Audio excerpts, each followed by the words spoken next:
नमस्कार मंडळी। तर आज आपण पाचक आणि पौष्टिक असा थंडगार मठ्ठा बनवणार आहोत। जेवणानंतर किंवा असंही आपण जर हा मठ्ठा प्यायला तरीही शरीराला यामुळे थंडावा निर्माण होतो, शिवाय अन्न सहज पचले जाते। मठ्ठा बनवण्यासाठी आपण इथे 1 वाटी दही घेतलं आहे। पाव किलो ते 300 ग्राम एवढं वजनीमान आहे। त्यामध्ये 2 वाट्या मी पाणी घालून घेतलेलं आहे। आता आपण हे बाजूला ठेवून दिलं आहे आणि मठ्ठा बनवण्यासाठी मसाला बनवणार आहोत।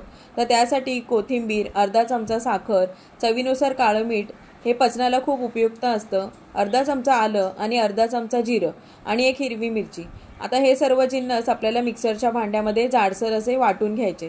तर सगळ्यात अगोदर मी कोथिंबीर घातलेली आहे, अद्रक घातलेलं आहे, यामध्ये जिरं घातलेलं आहे अर्धा चमचा, 1 हिरवी मिरची घातलेली आहे आणि आता चवीनुसार म्हणजे मी इथे अर्धा चमचा साखर घेतली, ती सुद्धा घालून घेतले आणि मीठ। आता हे सर्व आपण वाटून घेऊयात। तर इथे बघू शकता मी असं जाडसरच वाटून घेतलेलं आहे। तुम्हाला जर हवं असेल तर थोडंसं पाणी टाकून तुम्ही मिक्सरला ऑन ऑफ मोडवरती फिरवून घेऊ शकता। तर इथे हा आपला हिरवा मसाला तयार झालेला आहे। तर आपण जे बाजूला ठेवून दिलं होतं दही, ते आता आपण व्यवस्थित असं एकजीव करून घेऊयात। तर मी इथे विस्करने बघू शकता असं मिक्स करून घेतलेलं आहे। आता थोडा वेळ म्हणजे 1 मिनिटभर आपण हे रवीने फेटून घेऊयात। तर इथे दही मस्त असं फेटून झालेलं आहे। त्यामध्ये आपण केलेलं जे वाटण होतं त्यातील 1 चमचा आपण यामध्ये घालून घेऊयात। तर आता पुन्हा एकदा आपण हे छान असं मिक्स करूयात आणि आता आपल्या इथे थंडगार असा मठ्ठा बनवून तयार झालेला आहे। तर आजची ही रेसिपी तुम्ही नक्की बनवून पहा।